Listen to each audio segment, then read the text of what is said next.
এখানে নিজের নাম ও ঠিকানা লিখো।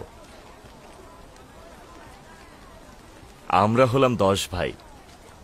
আমার নাম লাবি, শামুন, ইয়াহুদা, জোয়াদ, দান, জাবলুন, ইয়াশাকের, আশির, মুক্তালিন, রুবিন।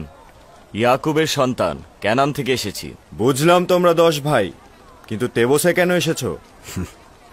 অন্যরা যে কারণে আসছে আমরাও তাই। অন্যদের সাথে তোমাদের সম্পর্ক নেই। আমার সওয়ালের জবাব দাও। তোমাদের মিশরে আসার কারণ কি? আমরা আসলে গম নিতে এসেছি। আমাদের অঞ্চল ক্যানানে দুর্ভিক্ষ দেখা দিয়েছে। আমরা কি গম পেতে পারি? আমাদের ওজিফা হচ্ছে অপরিচিতদের পরিচয় জানা। আমাকে আগে জানতে হবে তোমরা এখান থেকে পূর্বে গম নিয়েছিলে কিনা, তোমরা সত্যি দুর্ভিক্ষে আছো কিনা, অথবা গমগুলো নিয়ে ব্যবসা করবে কিনা। নাম, ঠিকানা ও নিজেদের সংখ্যা লেখো। এত বাহানা করছো কেন? যদি গম দিতে না চাও তাহলে সরাসরি বলে দাও। এটাই মিশরের নিয়ম। যদি গম নিতে না চাও তাহলে এখান থেকে চলে যাও। চুপ থাকো শামুন। আমি আপনার কাছে ক্ষমা চাইছি। যদি এটাই নিয়ম হয়ে থাকে তবে আমরাও অবশ্যই পালন করব। বলুন এখন আমরা কি করব? নিজের নাম, পরিচয় এই প্যাপিরাসের উপরে লেখো। আমাকে সেটা নিয়ে গিয়ে জনাব ইউজারসিফকে দেখাতে হবে।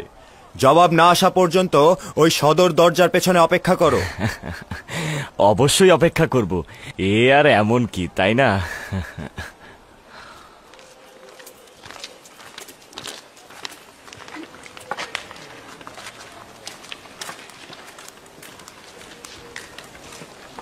আমরা এখানে গম নিতে এসেছি না যুদ্ধ করতে এসেছি?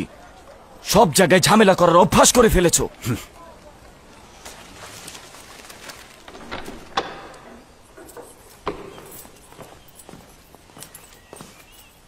দরুদ খোদার নবী। সিরিয়ার দরজার প্রতিনিধি বিবরণী দাখিল করতে চাইছে। তাকে কি ভেতরে আসতে বলবো? হ্যাঁ, আসতে বলুন। জি জনাব।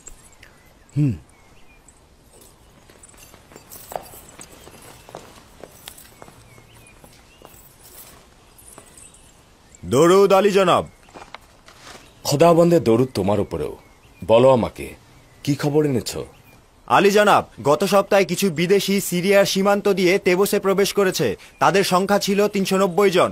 তারা প্রত্যেকে 1 বস্তা করে গম নিয়ে ফিরে গেছে। তারা হেতিতি, হিট্টি, খাবেরি ও শাম অঞ্চলের অধিবাসী ছিল। আর তেমন উল্লেখ করার মতো কিছু নেই।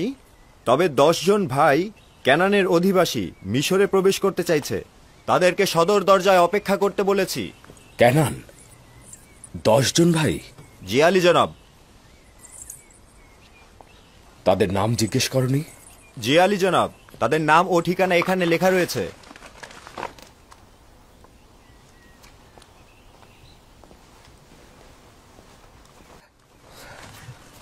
তারা কি বনি ইসরাইল?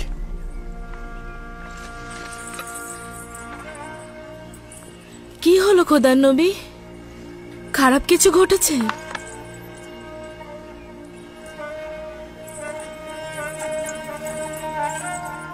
এই প্যাপিরাসে কি লেখা রয়েছে? তেমন কিছু না বানু।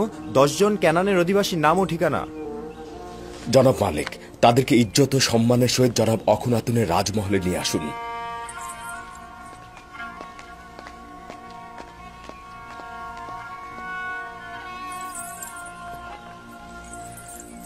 আপনার খোদার কসম, কি হয়েছে বলুন? কেন কথা বলছেন না? মহান খোদাবন্দের ইচ্ছা আমার ভাইরা মিশর এসেছে। এটা খোদাবন্দের ইচ্ছা, নিশ্চয়ই কোনো ফজিলত রয়েছে। 30 বছর অধিক সময় পরে খোদাবন্দের ইচ্ছা এটাই ছিল যেন আমরা পরস্পরকে এতদিন না দেখি। তোমার কাছে আমার একটা তাগাদ রয়েছে, আমার ভাইদের উপস্থিতি সম্পর্কে কাউকে কিছু বলবে না। হে মহান খোদা তাআলা, অসংখ্য শুকরিয়া তোমাকে।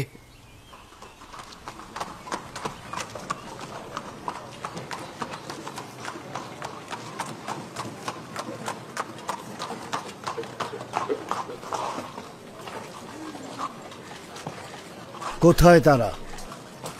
এই যে জনাব, এরা। তোমরা কেনানের অধিবাসী? হ্যাঁ, আমরা সবাই ক্যানানের অধিবাসী। তোমরা তো 10 জনের বেশি রয়েছ। আমাকে বলা হয়েছে কেনানের 10 জন ভাই।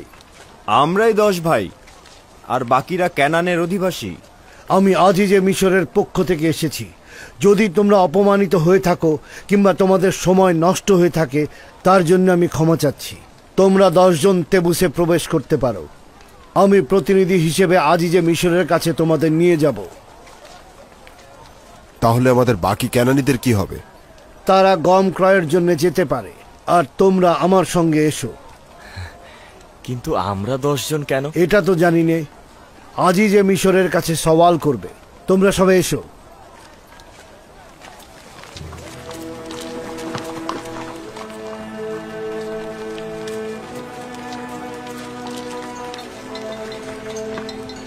আমরা কোথায় যাব? এখন আমরা কি করব লাবি? চিন্তা করো না, তোমরা গম সংগ্রহ করতে যাও। অতঃপর তোমরা এই দরজার সামনে পরস্পর মোলাকাত করবে, আর তাদের ভারবাহী প্রাণীগুলোকে গোয়াল ঘরের দিকে নিয়ে যাও। আপনারা আসুন।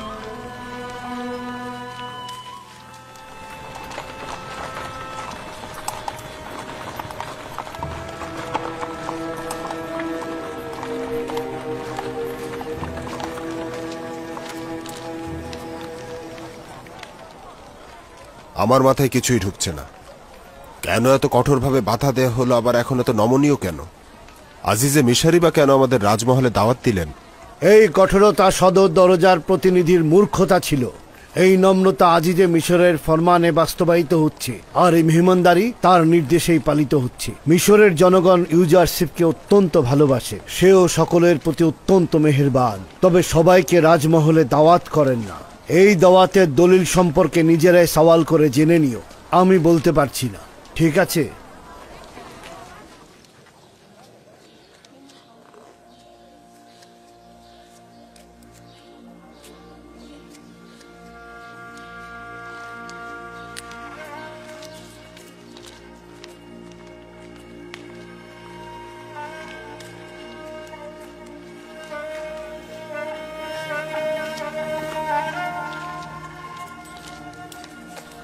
একটু দাঁড়াও। একটু দাঁড়াও।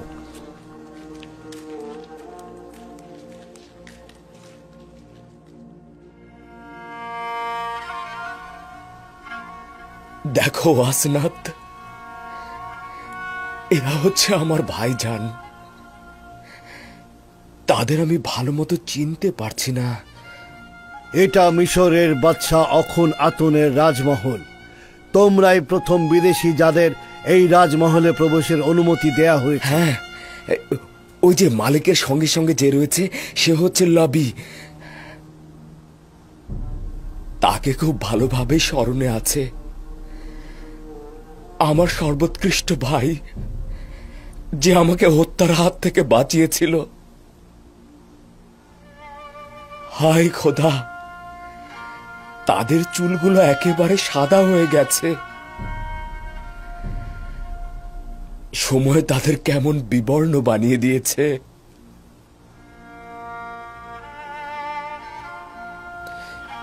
ওই যে দেখো, যে সবার পেছনে দাঁড়িয়ে রয়েছে, তার নাম হচ্ছে ইয়াহুদা। দেখো, সে সবকিছু কেমন সন্দেহের চোখে দেখছে, কেমন দ্বিধাহীন, পূর্বের মতো বিদ্বেষ স্বভাব রয়ে গেছে।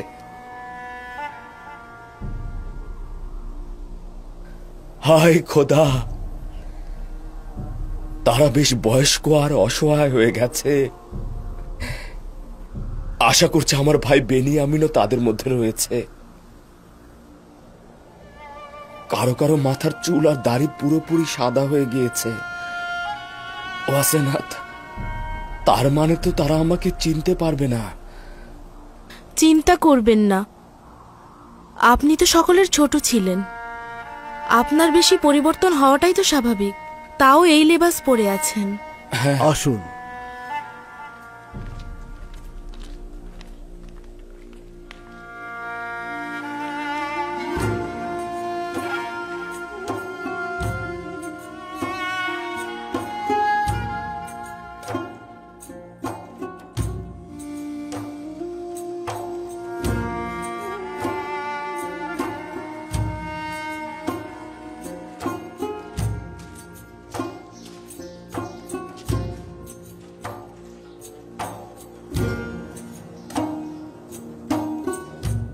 এসো, যাওয়া যাক।